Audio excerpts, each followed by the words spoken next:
This is Dr. Grande. Today's question is, can I analyze the fatal flight of John F. Kennedy Jr.? Another question here, how did his personality contribute to the crash that claimed his life? Just a reminder, I'm not diagnosing anybody in this video, only speculating about what could be happening in a situation like this.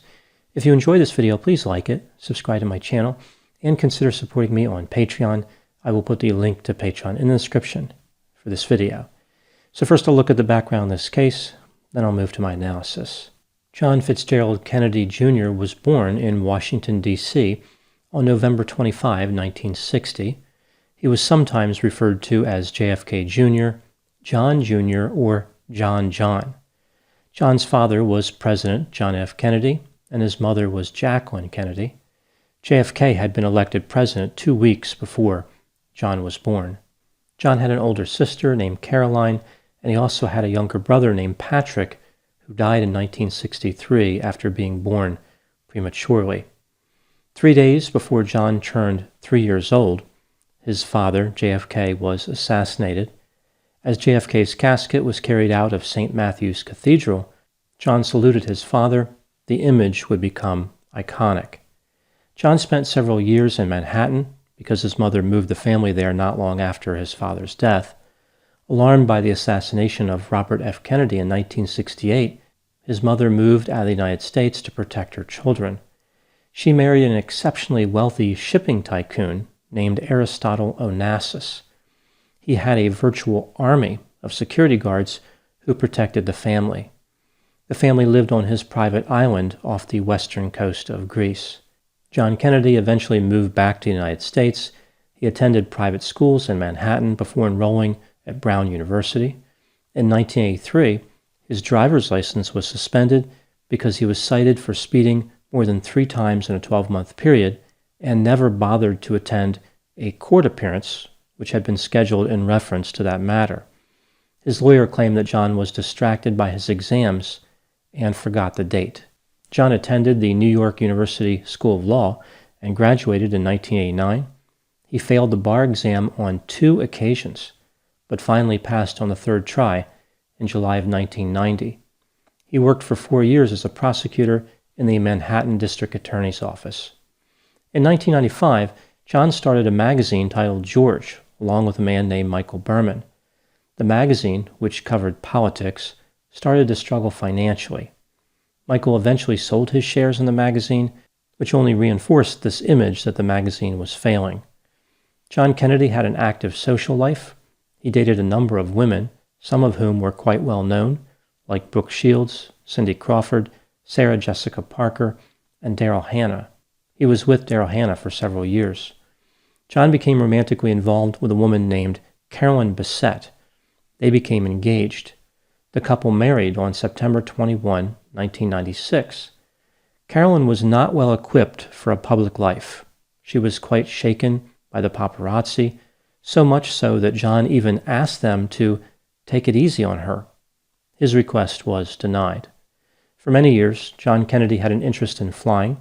He took flying lessons in the 1980s, but was discouraged from this activity by his mother.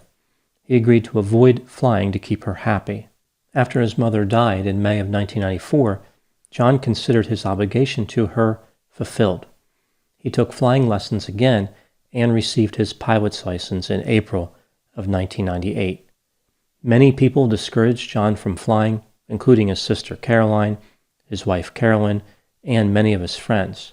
John initially flew an aircraft that was appropriate for his skill level, a Cessna Skylane 182, but in April of 1999, he purchased a Piper Saratoga.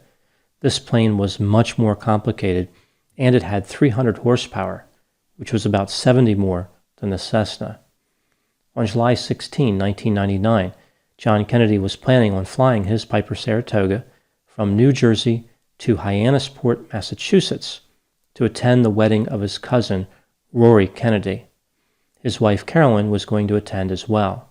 Her sister, Lauren Bessette, was on board the aircraft with them, but she was supposed to be dropped off at Martha's Vineyard Airport, after which John and Carolyn would continue to Hyannisport.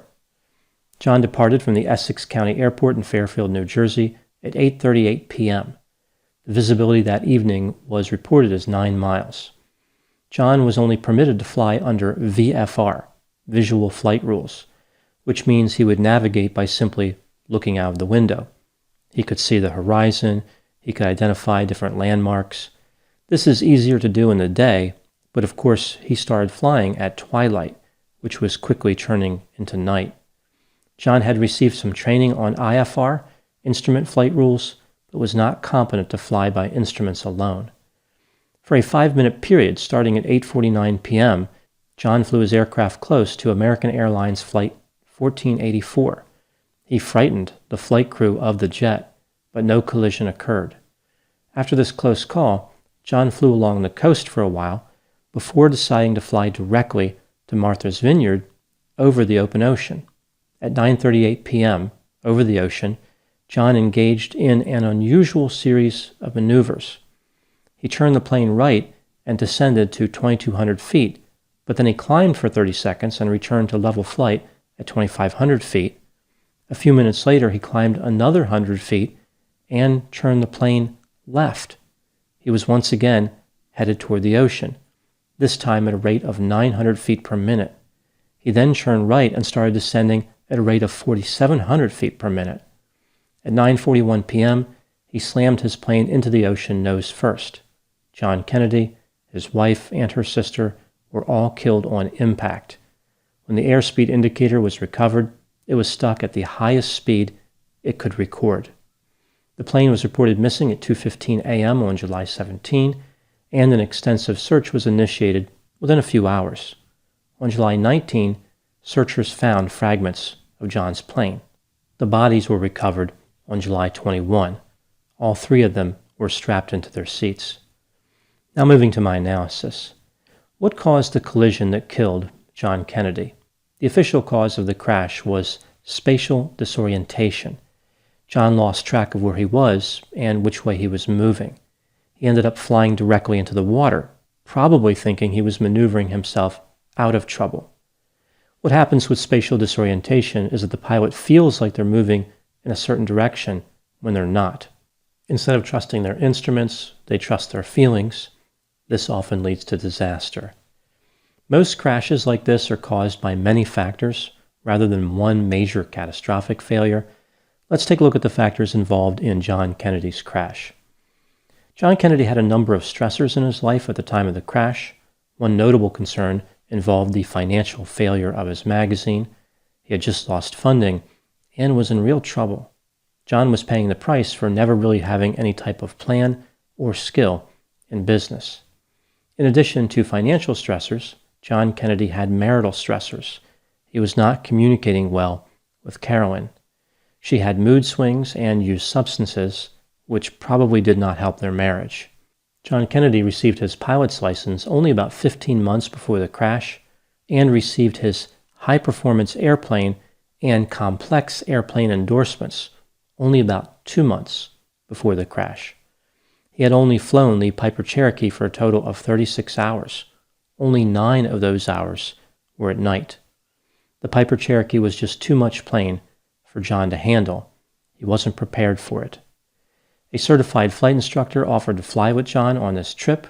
Because the instructor recognized John's inexperience, John refused the offer, saying that he wanted to do it alone. Due to traffic conditions, John arrived at the airport in New Jersey later than expected. Carolyn arrived even later than he did. John was planning on departing at 6 p.m., but didn't take off until 8:38 p.m. Therefore, it was darker when he took off than he was hoping for. 6 weeks earlier, he had broken his left ankle in a paragliding accident. The cast had just come off the day before the flight. He was using crutches to make his way to the aircraft. John never filed a flight plan. This wasn't required, but it is strongly recommended. Not having a flight plan impedes rescue efforts because no one knows the exact route of the aircraft. In this particular case, this factor did not make a difference because all 3 individuals died on impact. It's been reported that John never transmitted a distress call. Investigators later discovered that both of his radios had been set to the incorrect frequencies. There was one report, however, from a radio operator at Republic Airport in Farmingdale, New York, who said he picked up distress calls that may have been from John Kennedy. The operator reported that John said, "We're not going to make it." It's not known for certain if the operator was actually talking to John Kennedy. The visibility that evening was reported as 9 miles. Some have argued that it may have actually been closer to 5 miles. Another pilot who was getting ready to make the same trip decided not to fly because of poor visibility. John flew too close to an American Airlines flight. This may indicate that John was distracted. John flew along the coast for a while, which was a smart move because it gave him a landmark by which he could navigate. For example, he could see lights near the coast. Ideally, he would have continued along the coast and then turned south to Martha's Vineyard, minimizing his time over the water and maximizing his time in sight of landmarks. Instead, perhaps in a hurry to get to Martha's Vineyard, John departed from the coast too early and flew over the open ocean. This meant that he lost his visual references, and if he had lost power, he would have been forced to land on the water, which is very dangerous.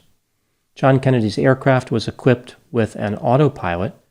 Records indicate that the autopilot had failed twice before. It's not clear if it was functional on July 16, 1999. This leaves two possibilities. It was non-functional, therefore John was irresponsible to fly the aircraft, or it was functional, and for some reason he decided not to activate it. If he had used it, it would have guided the plane right to the airport. I wonder if he didn't turn it on because he wanted to accomplish this flight without assistance, just like when he denied the assistance from the certified flight instructor. He wanted to do it alone. He might have viewed turning on the autopilot as admitting a weakness. When considering all the factors involved in this case, it's clear that it was John Kennedy's reckless behavior that brought an end to his life and 2 passengers. Moving to the next question, how did John Kennedy's personality contribute to his death? John Kennedy was put in an interesting position by being born the son of JFK. A lot was expected of him. Many people hoped he would run for office. Photographers and reporters were always paying attention to him. He's the closest the United States has ever come to having a prince. He appeared to have high openness to experience, low conscientiousness, very high extroversion, mid-range agreeableness, and low to mid-range neuroticism. John Kennedy was not particularly intelligent, but the demands that were put on him required intelligence. These expectations exceeded his capabilities. This put a lot of stress on John. There was a sense that he was always trying to figure out his purpose in life and never really achieved that goal. He did not know how to get out of his father's shadow. As if this wasn't difficult enough, John was a notorious risk-taker. He was high sensation-seeking. He made a number of poor decisions and nearly facilitated his own death a few times. John had a particular interest in aviation, which is a very dangerous way to express sensation-seeking. It was reported that John did not have the ability to think in a logical fashion. He could not interpret data accurately and make a decision based on that interpretation. His problem-solving skills were not orderly. He struggled with linear thought. For example, he had difficulty going down a checklist to solve a problem. A pilot who can't use a checklist is like a firefighter that refuses to use water. Like they get to a fire and try to blow it out as if it's a birthday candle. John Kennedy was unable to learn from his mistakes. When he crashed his paraglider and broke his ankle, he refused to admit responsibility. Instead, he thought it was a sign to spend more time with his dying cousin. John selected a fanciful explanation instead of the actual explanation, namely, he was incompetent and reckless. There is a parallel between the way John lived his life and how it concluded. Both involve versions of disorientation. On the ground, John trusted his feelings and abandoned logic, reason, and common sense, which led him to the air. In the air, he trusted his feelings over his instruments, which led him to his demise in the ocean. Now moving to my final thoughts.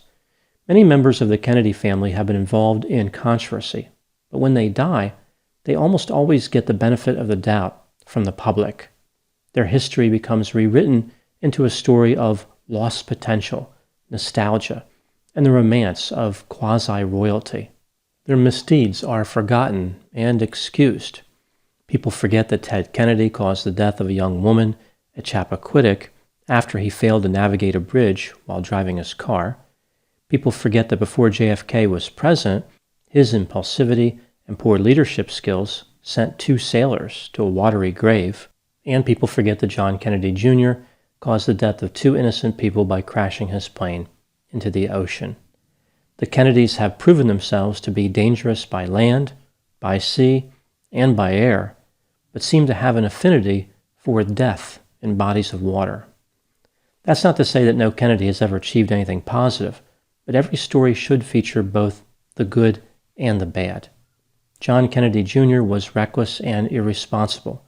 His unrealistic self-confidence was deadly. He believed that he was destined to be successful. Everything good would happen to him automatically. He did not recognize or respect his own incompetence. Due to his quasi-royalty status, he never had the benefit of anyone telling him no. Unfortunately, he missed out on one of the most useful lessons in life. Those are my thoughts on the crash of John F. Kennedy Jr. Please put any opinions and thoughts in the comment section. They always generate an interesting dialogue. As always, I hope you found my analysis of this topic to be informative. Thanks for watching.